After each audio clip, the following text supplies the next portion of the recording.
Ghost Stories. Do all sorts of ghostly things. Talk local legends.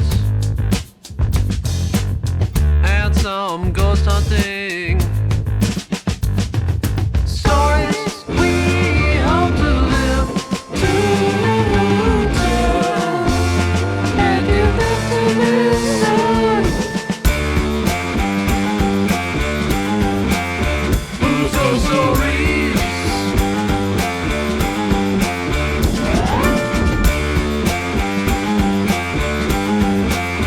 Huz Ghost Stories. We talk Tinker's Hollow to the beast of Delaware Road. Stories we hope to live to tell. And you live to listen. Huz Ghost Stories.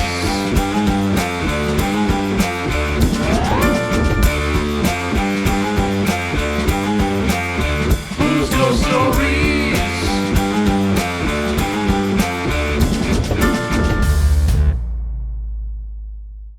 Welcome, folks, to another episode of Huz Ghost Stories. I am your host, Reiki Master and Medium, Andrew Huzar. With me is my delicious co-host, paranormal enthusiast and cryptid expert, Professor Alex Wheaton. As you can tell, we are both being studious because we are still on our run of little one-off stories that we would love to cover. Yeah. Sorry, I wasn't ready for the word Grumblethorpe. We've come across some doozies. And I think I found a nice little short one here that I'm going to start with while Alex searches for his perfect tale. As always, make sure to check out Spirit Magica for their crystals. And also, make sure to follow me on all socials, because you never know when I'll be doing a live video on TikTok or Facebook. But for now, I'm going to start off from Stephanie Winsick's Ghosts of Erie County with Harriet's Ghost. Over the last 75 years, a host of recreational areas and subdivisions have been developed along the beautiful shores of Lake Erie. One such neighborhood, located just west of the Erie International Airport, near Route 5, is apparently home to a specter whom the residents there simply refer to as Harriet's Ghost. I know the area, but I don't know Harriet's Ghost. What a weird way to refer to a ghost. Not just Harriet. Harriet's Ghost. What are you doing?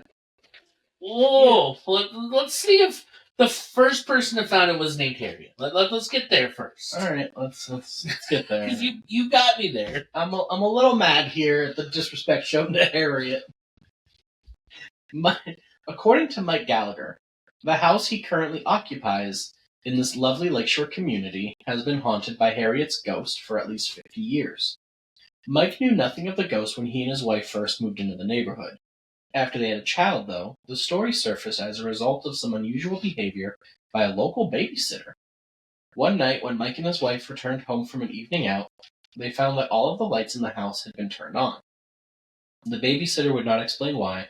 However, Mike later learned that the sitter had been afraid of seeing Harriet's ghost. Mike's house, he explained, was built in 1880 and was originally home to a large farm family. The house was remodeled in the 50s at the same time the farmland was converted to individual lots for the subdivision that exists today. Harriet Austin and her family moved into what is now Mike's house shortly after the remodeling was complete. Almost immediately, Harriet began to see a ghostly apparition in one of the second-floor bedrooms, a figure that appeared as a woman clad in a long white dress. Over the years, the ghost showed herself to Harriet so frequently that Harriet often spoke to her, wondering why the spirit seemed unable to free herself from her attachment to the house. Okay, fine, you're right. That's why I was like, well, let's get to the story first before I we start retract judging. what I say about being rude and referring to the ghost as ghost. Mike offers a theory, one he believes Harriet ascribed to as well.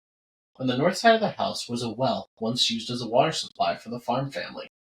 Reportedly, a young child toppled into the well and was drowned in a tragic accident many years before Harriet and her family moved in. Concealed by an addition to the house during its renovation, the well is no longer used.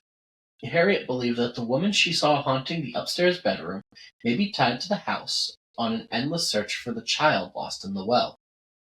Even though there have been no reported sightings of Harriet's ghost since Harriet's death several years ago, Mike Gallagher admits he can still feel something, including unexplained cold spots in the bedroom on the second floor. Perhaps Harriet's ghost is still around, but is now just a little choosier about who gets to see her.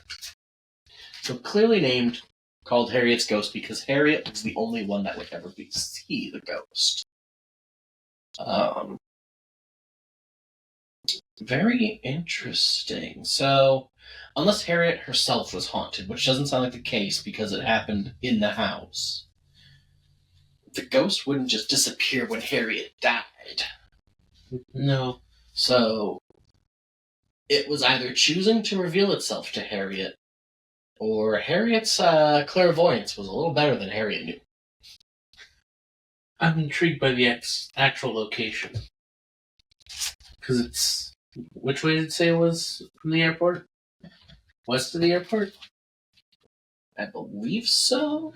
Which put it around Fairview area. Let's see. Located just west, near Route 5. So near Route 5 going out towards Fairview area. I'd be interested to know the exact location, because that would be something for someone who can regularly commune with spirits. It'd be interesting to...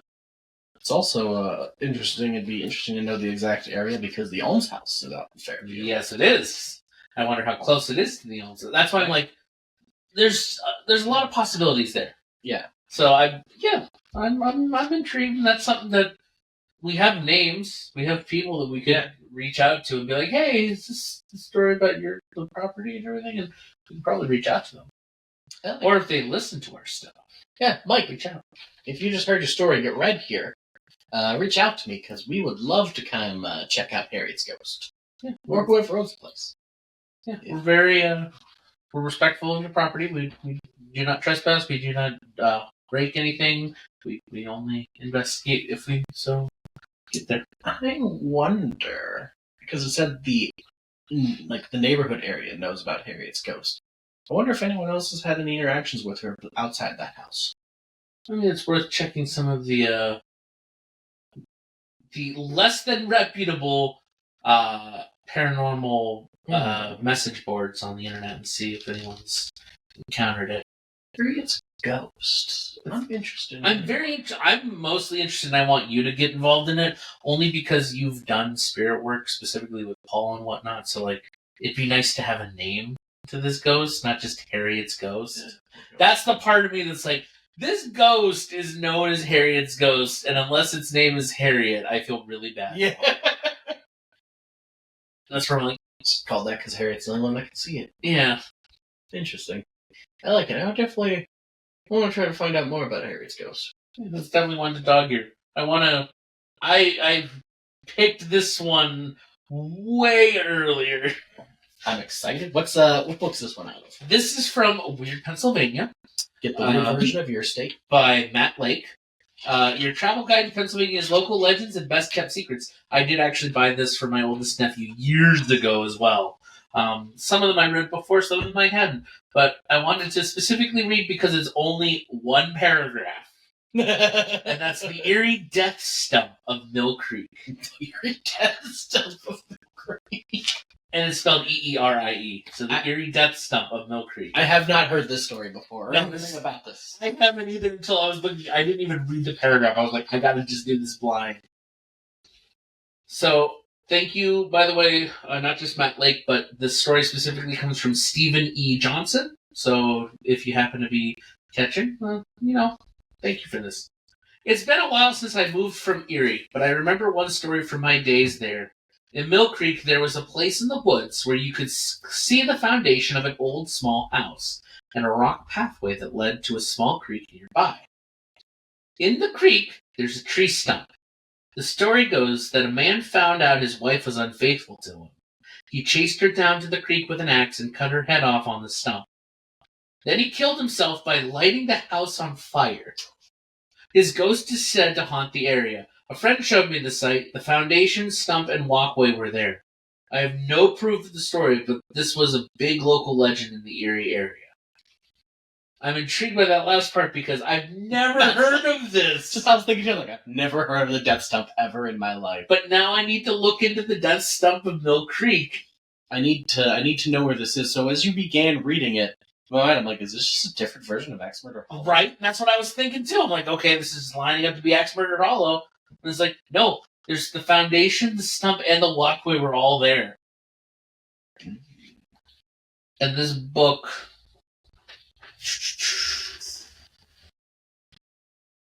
From this century. I know, of course it's from this century. Look, this book was almost from last century, so... 2005. 2005. So, relatively speaking, it should exist. Right. This is one of those that, like Harriet's Ghost, it's local enough to us that I'm going to have to look in and see if we can...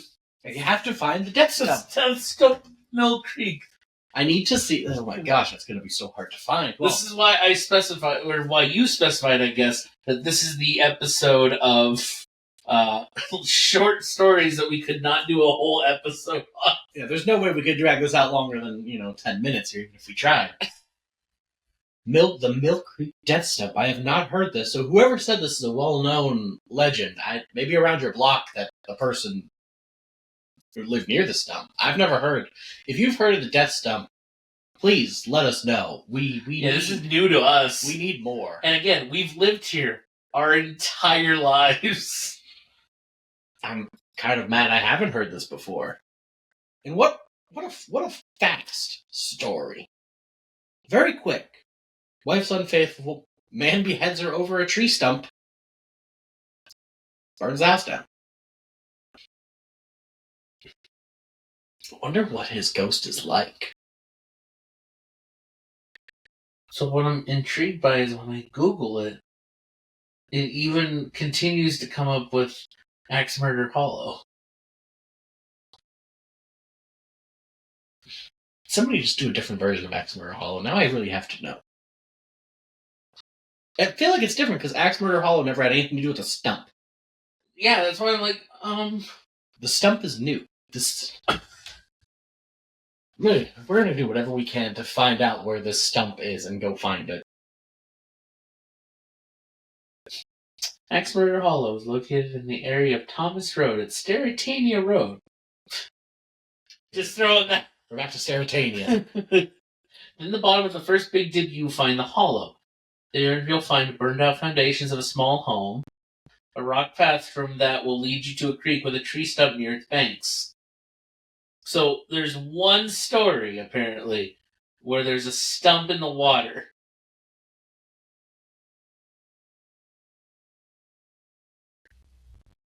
My mind is kind of blown right now. Just trying to connect these dots here.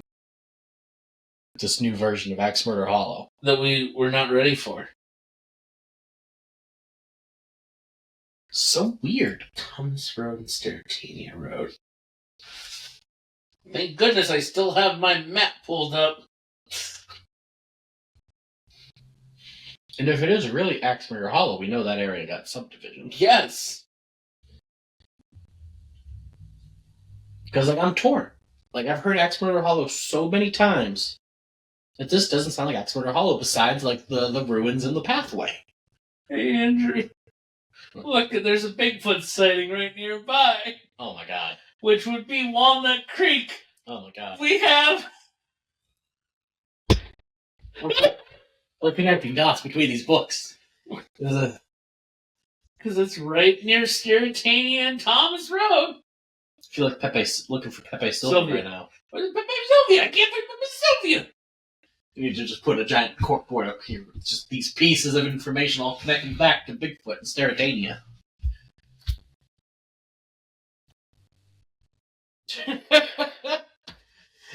I did have one earmarked. I'm going to look through this book real quick just to see if I have anything in here. Ooh, okay. This one. Alright. Alex, I'm going to move on to this one here.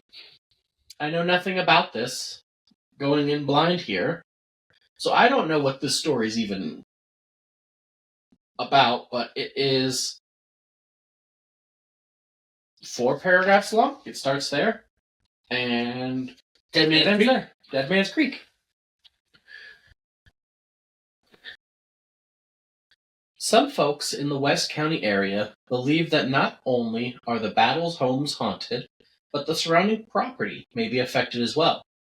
The story of Dead Man's Creek would seem to illustrate this point. In the mid-19th century, when the Battles family lived on the outskirts of Girard Borough and worked their prosperous farm, it was their custom to invite the entire town to a picnic on their property each summer. It was during one such summer picnic in 1861 that the legend of Dead Man's Creek was born. After all had finished enjoying the bountiful food and drink, some of the men decided to walk off their meal by strolling along what was then known as Battles Creek. Battles Creek flows from an artesian spring under the ground, and as a result seems almost to appear out of nowhere. As 2 of the men approached the creek, they made a disturbing discovery. Floating face down in the shallow water was the body of a young man in his early 20s. The man had obviously been murdered, his throat slashed from ear to ear. The 2 men pulled the body from the creek, and their calls for help brought most of the townspeople running to see what happened. Nobody recognized the young man, and no identification could be found on his body. For weeks, local authorities attempted to solve the case to no avail. On the surface, this story may seem to be just another unsolved killing. However, this case has a surprising twist. When the body was found, the young man was dressed in a brand new, perfectly fitting uniform from the War of 1812. Local residents have developed a number of theories to explain this strange event, none of which, of course, can be proven. A suicide? Possibly, but not likely considering how the man was killed. The simple murder in which the killer or killers dressed the man in the uniform as some sort of twisted joke, or in an attempt to throw off authorities? Maybe. Or, one of the more intriguing explanations. Is it possible that the Battles property contains a hole in time through which this man from 1812 suddenly appeared nearly 50 years after his death? That is not where I saw this going. What the fudge? I was expecting ghosts, not a What? time traveler. What? What? What?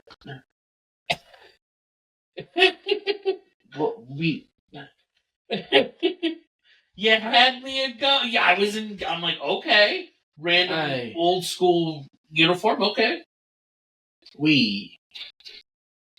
If we can find Battles Creek, we have to go find out if there is a hole in time. If there is a time portal. What? Okay, 1812. A brand new one. They found in 1861.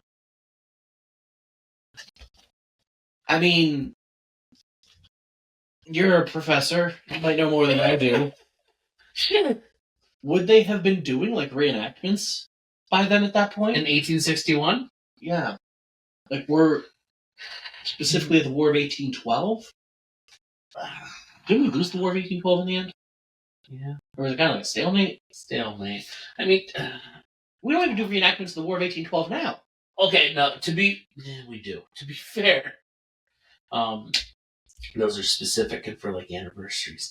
I actually don't know the history of war reenactments. Let me do a quick little general Google search. I know Civil War reenactments around Gettysburg started pretty soon after the Civil War because they were already turning it into a tourist thing. But 1861 for the War of 1812, that doesn't sound like it would be a thing. I guess they were close to the 50-year anniversary. Huh. I mean, technically, yeah. All the way, the Romans reenacted some of their great battles. The first known, in 1638, the first known reenactment was brought to life by Lord James Jimmy Dunn of Coniston. A staged battle featuring dozens of costume performers were enacted in London. So technically, war reenactments have always been a thing. Yeah, so they've been a thing. So technically, it's not out of the realm of possibility. So if you don't want to believe in the hole in time theory, which is incredible that popped out in the end, Yeah, I was not expecting that. If you don't believe in that theory, it is possible that there was some sort of reenactment going on. I feel like the locals would have known, unless it was a small scale thing. Yeah, but given Especially that close to the where they found the body. I would say realistically, due to the era, it would definitely be more. Yeah, honestly, which God, that feels weird to say. So, if there is a reenactment, so I want to emphasize the history of reenactments and whatnot. Like I said, I didn't know much about it. No, just finding out that they've been going on forever makes sense. But reminder that what did you do for entertainment in the 1800s? Party. Left the house. But the point is, what kind of events would you go to? Were you going to the cinema? No, cinemas didn't exist. Right. Were you going to the theater? Maybe if you were high society. Would you be going to local parades and war reenactments? Yeah. So it would make sense that everyone would know about the war reenactment at that time. So it definitely holds some credence that if they were seeing this, wouldn't they think and know that it was a war reenactment? Well, hey, we just had the war reenactment a couple days ago. Yeah, it makes sense. But everyone was so confused why he was wearing this uniform. Yeah, the fact that people were confused about it gives a little more credence to the time traveler. I gotta look which up. Is so weird to say. I gotta look up one thing here, real quick. Oh, please do before we move on to the next one, because I'm gonna need you to move on here real quickly because my mind is fraggled by this one. Let's see. Okay, so in my head, I was trying to think, well, maybe this was just a soldier. Yeah. And this was the military uniforms in the War of 1812. Yeah. And in 1861, they had the blue ones that they had for the Civil War. Let me just see here. Moderately close. I'd say the hat is the big difference. So, close. Believable. But the hat is the big difference. Right. Much, and the button alignments and they're different. You can tell the difference if you had them side by side. You'd be able to tell. You'd be able to tell. At distance, maybe not. And I feel like back the 1812 ones, they look more ornate. Yeah. Back that, but okay. Alex, do you have one queued up? Because my mind here is just Fraggle rocked by this whole and time thing. I know. So let's switch gears just a tiny bit, and let's talk about the Lost Hills of Eternal Youth. Okay. All right. See, that's way different from time travel. I did not expect time travel at all already. So again, reminder: this is from Wayne, Pennsylvania. Interested in holding on to that youthful glow forever? Then you may want to consider looking for a couple of hilltops in oil country. The Seneca tribe told of a place that guaranteed eternal youth to whoever saw it. The legend describes the appearance of the place. Through the woods, you can see two adjacent mountaintops, but only a handful of descendants of the Indians know its exact location, and they're not talking. Naturally, there's a legend behind this mystery site. It concerns a brash Seneca brave who often boasted about his running skill and a bizarre Seneca deity called Flying Head. Okay. The odd god had a huge fanged head with wings and a mane that trailed behind it like a kite tail, but no body. Think like Chinese dragon puppet. It's even like the picture that goes with it. It makes sense. Flying Head ate constantly because of its gnawing hunger it could never satiate. It has no stomach. It's going to eat forever. Since it had no stomach to fill. On hearing the Seneca Brave's boasts, Flying Head challenged him to a high-stakes race. Whoever won would kill and eat the loser. Because the odds were in Flying Head's favor, he sweetened the deal by offering to show the brave the secret of eternal youth if the latter won. The race began and lasted for many days. By agreement, both rested and slept after the sunset, then began the next leg of the race at sunrise. Sometimes Flying Head was in the lead, sometimes the brave. But as the end of the world approached, it was clear that the brave would win.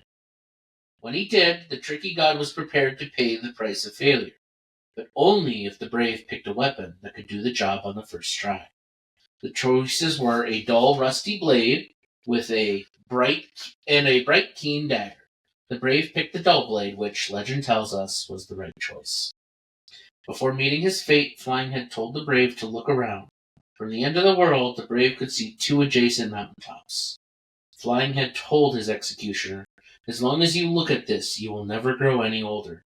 This is the source of youth." Then he was slain. The brave stared for a long time at the mountains, then began his journey home. When he finally arrived at his village, nobody he knew was left there. He had stared at the mountains for generations, never aging.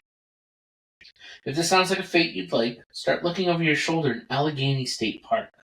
Some believe the site is in Mercer County near the historic Quaker Bridge, but like eternal youth itself, precise location is elusive. Ooh. Flying Head. Flying Head, Might become one of my favorite deities now. right? What in the CML? Well, technically he's dead too, so Look, he could have been resurrected by now. We don't know. yeah, it's hard to tell. Eternal Youth. Interesting. I haven't heard that one either before. Yeah, No, most. I mean, so many civilizations sent explorers out looking for like the Fountain of Youth, things like Yeah. that. Surprised I've never heard of the Mountains of Youth. I know. And the way that it started off, it sounds like this is only a thing in the Native American, Specifically the Seneca Yeah. tribe. only a thing in their culture, and it's. Huh. I wonder if anyone's tried to locate said mountains. Like they said in Allegheny Woods is the place to look. If you're near Allegheny State Park and you see a couple of mountaintops, Let us know. maybe check them out and let us know if you never age after that. I wonder, do you? It's only as you look at the things, because that's why he returned and generations had passed. So I was just in my mind. I'm like, so when you leave, you don't have your eternal youth anymore. But while you're there, So, kind of tying into the previous thing, what if it's not eternal youth? the whole time. Uh-huh. What's going on in Pennsylvania? Think about it. Think about that. He returned and generations had passed. But he said he only the story says he only looked there for a little bit. Not that he stared forever. Right. So what if it just... It's like another time warp. Yeah. What if that's where the soldier of the War of 1812 popped out of? Also, I would kill to one day find a story about how, like, in 1945, a Seneca Brave just popped out of nowhere in the middle of, like, Pittsburgh. And nobody knew where he came from. Just the other side of that story would be, amazing. Amazing. Let's see. So I have one earmarked, but this book is full of shorter ones and clearly wild ones. Stephanie Winsick, you dog. Lois. Again, from More Ghosts of Erie County by Stephanie Winsick. Like so many other folks who have had a paranormal experience, Lois Bargos prefaces her story with, "People think I'm strange." Lois is one of those rare individuals with the ability to peer into another world that most of us can't see. One of Lois's first experiences with the spirit world occurred when she was much younger and living on West 11th Street in Erie. The ghost of a man dressed in a plaid jacket and who appeared to have no legs would materialize in Lois's bedroom on a regular basis. The man never spoke, nor did he seem to want anything of her, other than to make his presence known.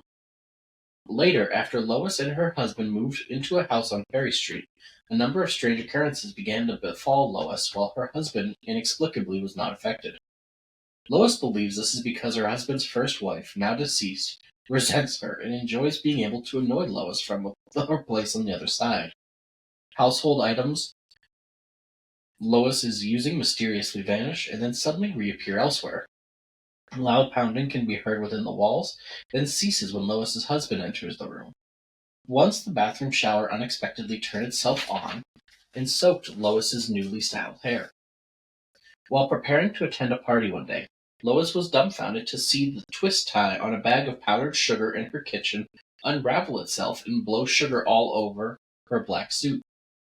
The most startling event occurred when Lois was letting the dog outside and witnessed a full apparition of a woman in a pearlescent white glowing in front of her.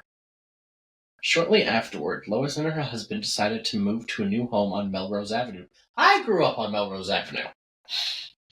For a while, Lois noticed no unusual activity in the house and was starting to believe that her problems with spirits were over. Recently, however, Lois has begun to experience the signs of a haunting once again. Boxes filled with holiday decorations that were securely stored on shelves in the garage fell to the floor without warning, breaking all of the ornaments inside. Downstairs in the rec room of her new home, Lois's dog will suddenly begin to growl while staring up at a corner of the room. The hair Where's this house? Right? The hair on the backs of their necks standing on end. And once, while descending the stairs to the rec room, Lois felt a hand trying to push her the rest of the way. Is it possible that some spirits prefer to haunt a family or an individual rather than remaining attached to a single location? To Lois, it would seem so. Hopefully, at some point, Lois will find a way to help this apparently unhappy spirit find its way back home. Yeah, I kind of want to know what house this was on Melrose Avenue. Right?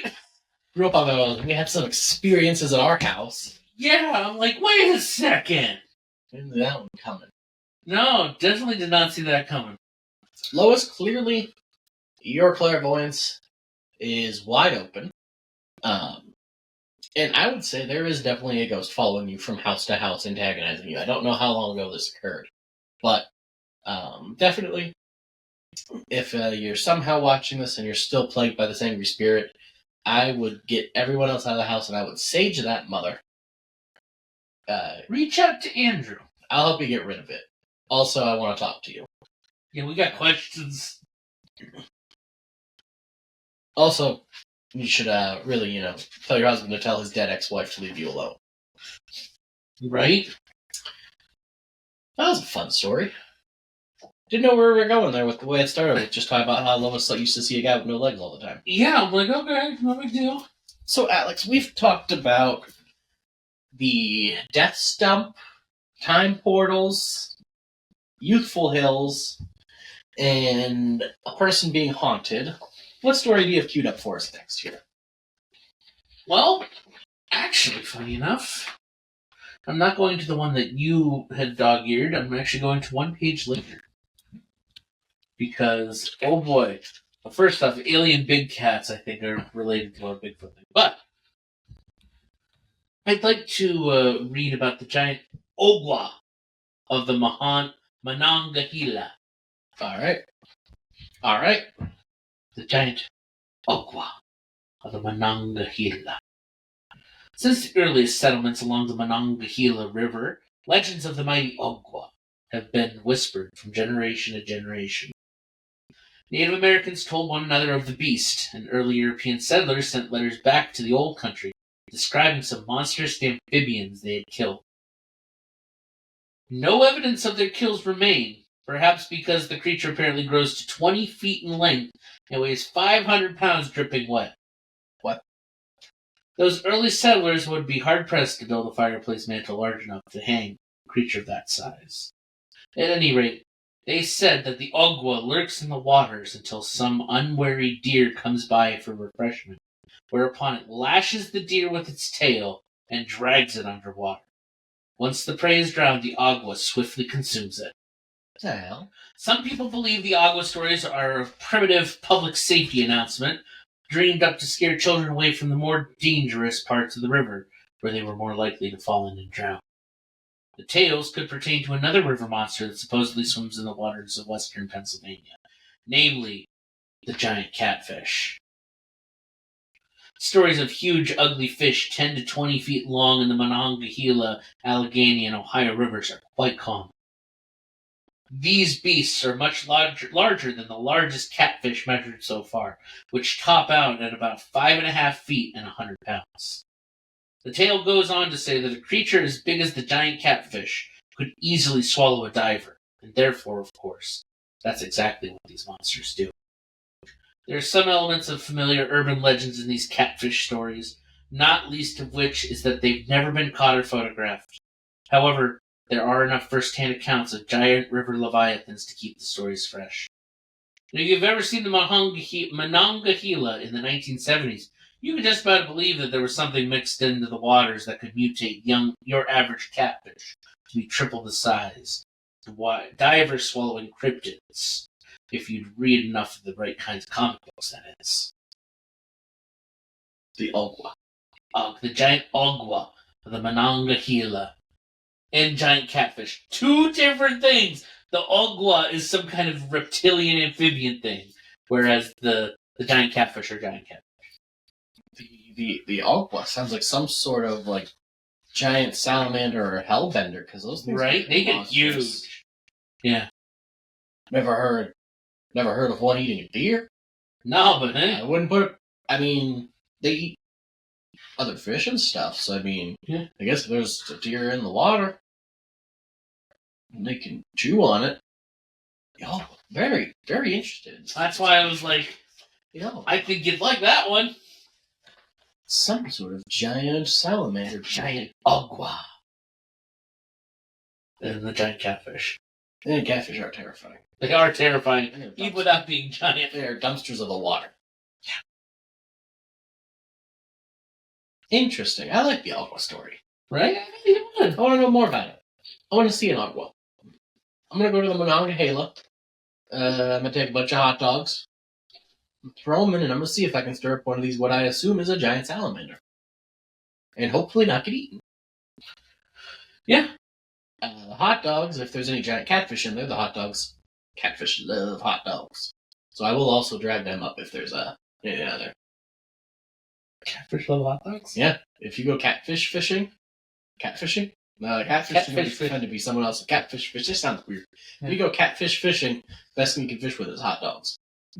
If you go fishing for catfish. Yeah, if you go fishing for catfish, use hot dogs. You're right, catfish fishing is... If you go catfishing, you don't really want to use hot dogs. You need a picture of a model. No. For catfishing, that's pH. If you want to go catfishing, what you need is a dangly toy or catnip on a string. All the types of catfishing have been covered. Now, I'm going to go to my earmarked one here, because this is under the magic and miracles part of this book, which is the supernatural lore of Pennsylvania. Now, this book here I've used for many of our episodes before, so I'm very familiar with it. It is a book made up of essays from other authors. This one is The Lost Children of the Alleghenies by Michelle Bertoni. And like I said, this comes under the miracles and magic category. This strange story took place in the Allegheny Mountains of Pennsylvania during a late April snowfall in 1856. The Cox family lived in the forests of Spruce Hollow, where Samuel Cox provided for them by hunting. His wife Susanna took care of the house and her 3 lovely children. The family seemed content with their life in the mountains, until things took a terrible turn one April morning. The Cox family was sitting down to a delicious breakfast made by Susanna when Samuel heard rustling outside, followed by his hunting dog barking. Immediately he grabbed his rifle, ran to the door, and went outside to see what animal the dog had treed. While Samuel was in a hurry to see what his dog had caught, Susanna and her small sons, Joseph, age 5, and George, age 6, stayed behind and finished their breakfast. After they were done eating, Susanna gathered the dirty dishes and began to do her daily household chores, while caring for her 2-year-old daughter. Preoccupied with other things, Susanna lost track of her boys, and they wandered out of the house and into the woods. It is thought they went out to follow their father. Several hours passed, and Samuel was still outside hunting, unable to find what his dog was barking at. Susanna remained busy with household chores. When Samuel returned to the family cabin, he and Susanna realized that their boys were missing. Susanna thought that maybe the boys were helping their dad, but Samuel had no idea that they had even left the cabin to begin with. Extreme panic set in, and the parents ran into the woods, searching everywhere and anywhere for Joseph and George. More time passed, and Samuel and Susanna soon realized that their boys were gone. The sun was beginning to set on that cold April day, and Samuel desperately wanted to find his boys before nightfall, because he was afraid of what the wilderness held for them in the dark. Samuel knew that with the bitter cold weather, he would need all the assistance he could find to help look for his boys. Word about the missing boys spread quickly, and people from all over came to help Samuel and Susanna look for their sons. Immediate neighbors, as well as people from Bedford, Blair, and Cambria counties, joined the search. Surprisingly, in the days that followed, people from as far away as Pittsburgh heard the news and traveled to Spruce Hollow to search for the missing boys. Almost 2 weeks went by, and thousands of people had gathered to the area of Blue Knob to scour the countryside. They searched all of the woods surrounding the Cox cabin in hopes of finding the boys before it was too late. As time passed with no success, searchers became disheartened, and rumors about the missing boys began to spread. Some felt that Joseph and George were murdered by the parents, killed by a man-eating beast, or drowned. In desperation, some of the men thought that they would seek supernatural help from the local witch, Moll Wampler. Moll Wampler lived alone in the mountains, and the locals rarely associated with her because she was perceived as being evil and associating with the devil. However, some of the men thought it was a good idea to have Moll Wampler help because she could use her Erdspiegel, which literally translates from German into English as earth mirror. The Erdspiegel was an instrument that Moll used to look into the past, present, and future, and the searchers hoped that she would be able to use it to help find Joseph and George. Others felt it was a bad idea to involve her in the search because her practices were that of the devil. Despite their hesitation, some of the searchers decided to pay Moll Wampler a visit. When the men arrived at the witch's house and knocked on the door, she told them to enter in an irritated tone. She then removed the Erdspiegel from her bosom, where it was stored for safekeeping, and placed it in the bottom of a black bag. She then proceeded to glare over the bag, and eventually she said she saw the children. In order to confirm that she indeed did see the children, she described them and what she saw. The witch said, "On this here mountain, they's a layin' on the ground. I see just whar they is. Just whar you be to go to get 'em. They's a layin' right aside a stone and a clump of laurel. They's under an old chestnut and rock oak trees. I don't know if they's alive or sleepin'. They's a layin' mighty still. I see whar they's been a chawin' mountain tea berries. They's a livin', I jedge." The vision seen by Moll in her Erdspiegel seemed to put some of the missing pieces together and gave the men hope that they could possibly find the missing boys. Moll Wampler told the men exactly where the Erdspiegel showed her the boys would be, but sadly the men were unable to find them at that location. They were forced to carry on with their search without magical help. At this point, the searchers were becoming irritable and losing hope that they would ever find a trace of Joseph or George. One of them, a young farmer by the name of Jacob Dibbert, was so worked up about the missing boys that he began to have dreams about them. Dibbert was a man who was known to have vivid dreams that often came true. For 3 nights in a row, he had the same horrifying but realistic dream about the missing boys. Jacob dreamed that he was out searching for them when he saw a dead deer. He walked past the deer and found a little boy's shoe. He continued to walk a little farther until he came to a little creek. He followed it upstream for a while and saw an old tree standing in the water. As he walked to the tree, he noticed the bodies of Joseph and George Cox, curled up in the roots of the tree. Jacob was so disturbed by the dream that at first he only told his wife, but soon he knew that he had to take action. He decided that it was best to tell Jacob's brother-in-law, Harrison Wysong, who was from Pavia and was very familiar with the area in which the boys went missing. At first, when Jacob approached Harrison and told him about the dream, Harrison was hesitant and skeptical, but he agreed to help Jacob look for the boys. Harrison knew exactly where Jacob was talking about in his dream, and on May 8th, 1856, the 2 men began their hunt for George and Joseph Cox.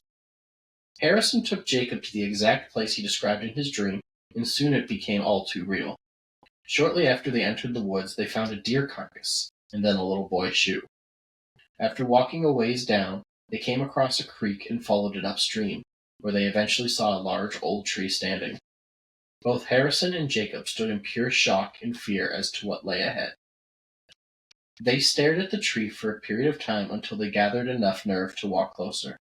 As they walked closer to the tree, the two men could see in the roots the two small bodies of the boys huddled together, as if frozen from fear and trying to keep each other warm.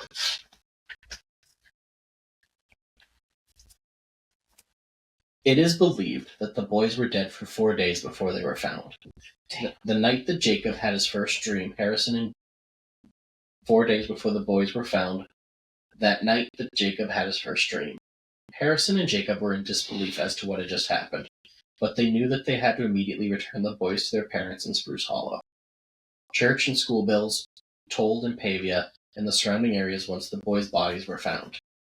Dibbert and Wysong were soon seen as heroes to many, but others questioned the men as to how they knew exactly where the boys' bodies were. Some wondered if it was at all possible that Jacob Dibbert murdered the little Cox boys or left them in the blistering cold to die. A few days after George and Joseph's bodies were found, a funeral was held in a little church in Spruce Hollow, and they were laid to rest in a single grave in the cemetery behind the church. 50 years after the Cox boys' bodies were found, a monument was erected in remembrance of their tragic deaths. The monument is located in the exact spot where the boys were discovered. The tale of the lost children of the Alleghenies is a great tragedy that affected the people of Pavia and the surrounding area. The monument is a constant reminder of how the people were touched by such an unfortunate and mysterious incident that continues to perplex those who read about the boys who went missing on that cold and snowy April morning in 1856. There's the monument that was erected. Wow. Interesting story. So, what do you think about Jacob Dibbert and his brother-in-law, Harrison Wysong? Wysong. I don't know. Honestly, I really don't. I especially like them going to the witch. Yeah. With her Erdspiegel. I would risk to guess that she was right. That at that point when they went to her, they were still alive. Yeah. And then by the time Jacob had his dream, they were dead. Question But is the fact that they were found huddling for warmth, I mean. Yeah. Question is, though, did Jacob kill them? So, how? That's the piece that bothers me. How? Did he lure them to the wood? Like, what? Because it didn't describe any other wounds on their No! bodies. That's the piece. That's what I was So like. he couldn't have physically done it himself. Yeah, that's what I'm like. So the other theory was that he'd leave them out there and abandon them. Well, that seems unlikely. Why? What's the motive? Right. As a criminal justice professor, what's the motive? What's They the reason? didn't get anything out of it. No. That's what... I don't think he did it. I don't think he had anything to do with their deaths. Now, you could... Disappearance, maybe, but Right. death. You could even... I could understand the theory that maybe they found the bodies sooner and moved them. Okay. I could buy that, but I don't think he had anything to do with their death. At least not directly. Right. And it sounds like, as well, that leads me to think Jacob Dibbert was innocent of that, at least, is how excluded the family was in the mountains. Yeah.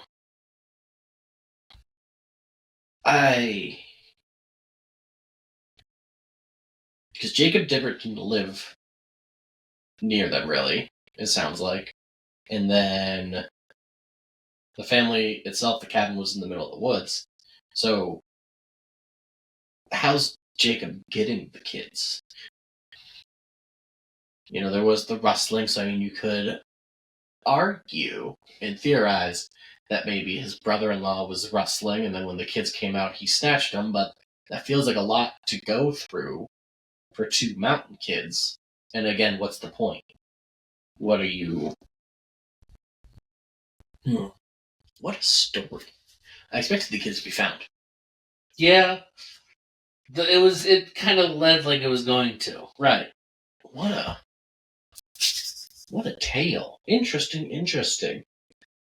I think that does it for this episode and our stories. Alex, which of the tales today and legends today was your favorite? Well, see, I was going to throw a curveball. Oh? Throw one more if you're You interested. have one more? I do, and it's not from a book. Are you guys interested? I hope They so. said yes. Awesome.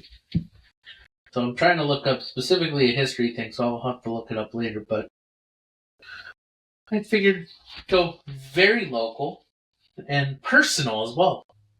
I want to talk about Cathedral Center. Oh.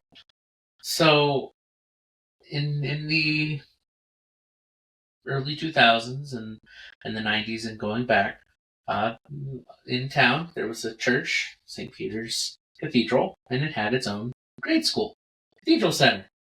Now, Andrew and I both went there. Mhm. And was it or was it not said that the old building specifically, the old part of the school, not the new part, the part that had the kindergarten, first, second, and third grade, was haunted? Weren't even allowed up past the second floor. Yes, the third floor was locked, specifically, which is very weird. It also had the art room and some other stuff. So I found something online because I was like, I want to know if there's anything. A haunted happening in my eerie childhood. This is perfect. This is right up our alley. This is like perfect as well. So this story comes from 2014 or 2013 from a woman who is recalling a story of when she went to the school in around 1984. So, A few years before us. are you ready for it? I don't think you're ready because it also connects to my own personal life as high school and adult. So ready. Ghostbusters. A haunted happening in my eerie childhood. By Lita T. So thank you, Lita T. Founded in 1896, St. Peter's Cathedral Center is the oldest Catholic elementary school in Erie, PA. Rest in peace, it's now Mother Teresa Academy. Anyway. My grandmother went to school there, and in 1984, I attended first grade. Music class was in the basement under the old school. So in what would now be the art room, or was the art room, used to be the music room. Our music teacher was fresh out of college, a young, handsome man that just about every girl had a teacher crush on. While the girls were more than willing to participate in class and sing, the boys often rolled their eyes and often were not interested. The music teacher even had a musical name, Mr. Martone. The music director at Mercyhurst Prep now. That's why I'm like, this, I can't avoid it. It connects to me too. We gotta talk to Mr. Martell. I do have to reach out to him and I'll talk to him about this and get a little follow. He wanted us to learn about Mozart, Bach, and Beethoven, but even with his charming personality, he couldn't motivate us to learn the old masters. As a good teacher, he needed to find something to stimulate us. Some positive reinforcement or reward to deliver after 100% class participation. He discovered that the only thing we loved every week was to sing Ghostbusters with his piano accompaniment. If we were good in class and learned our Mozart, he pulled out his Ghostbusters sheet music. When Mr. Martone tickled the ivory with those chords, excitement radiated through us all. We looked forward to Ghostbusters on the key every week. He would play it for us at the end of the class, and the more often he played it, the more boisterous we became. Our singing of Ghostbusters reverberated through the old school, disrupting classes many floors above. Other teachers started to complain, and he was forced to close the door to try to contain the sound. But then strange things started to happen. As soon as he had sat down on the piano after closing the door would open. At first, we thought drafts caused this, but Mr. Martone, growing increasingly frustrated, closed the door tightly so that it was properly shut and would not open from a draft. When he arrived back at the piano and started playing, the door would open again. Then we suspected that it was a student playing a prank on us, but we checked over and over again, and no student was there. When he would ignore the opening door, the door would slam shut. This happening went on for several weeks. I can definitely say that's happened in art class before when we were there. Mm-hmm. One day, while we sang Ghostbusters, the door became very active again, opening and closing again and again and again. This repetition was unusual because air drafts could not have produced such frequent swinging and slamming. I remember feeling a strange, chilly breeze swirling around the classroom, and yet neither the curtains nor a strand of hair moved. The lights flickered a bit. Even with all this strange activity, we would not stop belting out our favorite song. He continued playing even as he noticed something was happening. Finally, we came to the chanting part of the chorus, I ain't afraid of no ghosts, that continued to build up louder and louder. The piano keys quickened the tempo, the door was spastically going, and our chanting reached the breaking point. I ain't afraid of no ghost! At that moment, the fluorescent light fixture above us exploded and fell to the ground. All the lights in the room shut off. Silence in the dark. We looked at Mr. Martone, who gave us a face of shock. Luckily, no one was hurt. Then one by one, we started giggling and said, "Oh, that was so cool!" Strangely enough, after that day, the door stayed put and the lights, after repair, were under control. Everything was at peace. Nothing like that ever happened again to my knowledge, especially since 3 or 4 years later, the music room in the basement became the boys' bathroom. Oh. That bathroom was haunted. Shit. We knew that bathroom was haunted. Holy shit. After That's a tiny music room. about 20 years later, I visited Mr. Martone at the school where he now teaches, Mercier's Prep. As soon as he saw me, he said, "Guess what I recently found?" From his bookshelf, he pulled out the tattered Ghostbusters music sheet, and which he had used to summon the spirit of St. Peter's so many years early. He sat at the piano and played it just for me. Though he was a bit rusty at the tune, I warmly approved of the performance. It was sweet that we both remembered those old school days. So now I have to reach out. Art, I'm coming for you to ask you questions about this, because I didn't know about this. Also, Mr. Martone, if you could get us back in that basement. Oh, he can't. He does not have any swing on that one, I'll tell you that much. Mr. Martone, reapply to be the music teacher at Mother Teresa Academy. No. Get us in the basement. That basement was something. We have an opening there. That was... We have Nicolina. We do have Nicolina. Tell Nicolina, get us in the basement. Even if I have to volunteer as a janitor for a day. Whatever. No, but that basement was haunted. The toilets in that bathroom, they would just flush on They the would! and they were not automatic Yes. flushers. No. Very specifically, they weren't modern day. No, they were like old school. You had to pull the dang handle down. Those toilets flushed on their own. They flushed on their own, for sure. And when I went back, when St. Peter's closed and they were selling off their stuff, and I took Megan there, we were walking around, they never updated the toilets down in that bathroom. They were the same height, and they did not have automatic flushers. So that bathroom, 100%. We nicknamed the ghost Cheetor. Yes, we did. That's what we called the ghost. But yeah, that school haunted. That basement haunted. That bathroom haunted. I didn't know the bathroom used to be the music room. I was thinking the same thing you did. Yeah, it made sense to me. I was like, oh yeah, for sure. It makes sense. It would definitely be the old art room, but it's close enough to the art room. But yeah. Even the old Spanish room would have made sense. Which my guess would be the old bathroom, and what would then be Miss Hunn's office, that area right there, because I was right there. Miss Hunn, did you go through anything there? Miss Hunn's still around? She's still alive? Did she ever become a nun? I have no clue. Anyone, You're asking me questions I don't have the answers to. No, anyone can have the answer. I thought you would. If anyone knows Miss Hunt, let me know if she ever became a nun. She wanted to. She did. She did. She wanted to be a nun. I remember her first name. If I could remember it, I could tell you. Because I'd be able to look it up and find out. That's what I say. My aunt might know. Nah, my mom might know. Y'all, did Aunt? Did Miss Nun ever actually become a nun? I don't know whatever happened to her. She's kind of disappeared. She got a sign language for a little bit. Yeah, now we're getting a little too off track from the sun. But, yeah, St. Peter's definitely haunted. That's why I was Creepy it was a quick little thing that was the only story that I could find when I Googled Haunted St. Peter's Cathedral Center. It's that story, and I was like, no way, I gotta read this one. So that was my little surprise for you. You weren't expecting that. Nope, not at all. Church is haunted too. Oh, yeah. Nobody's gotten back to me about letting us into the church or the bishop's crypt. The lady that used to clean it refused to go back into the bishop's crypt because the ghosts locked her in, and she thought she was going to die. I would love to go. I've walked around the bishop's crypt a lot, but never in a ghostly manner. So Yeah. I would love to kick the bee's hive down there a little bit and see what would happen. Been down there once a long, long time ago. And technically, I think there's only like one bishop of Erie that's not buried down there. But that's a whole other thing. Which is really funny. Anyone at St. Pete's Mother Teresa's Academy, let us come in. Yeah. We'll politely kick the bee's hive and see what's going on in the basement and in the bishop's crypt. But I think that does it for this episode.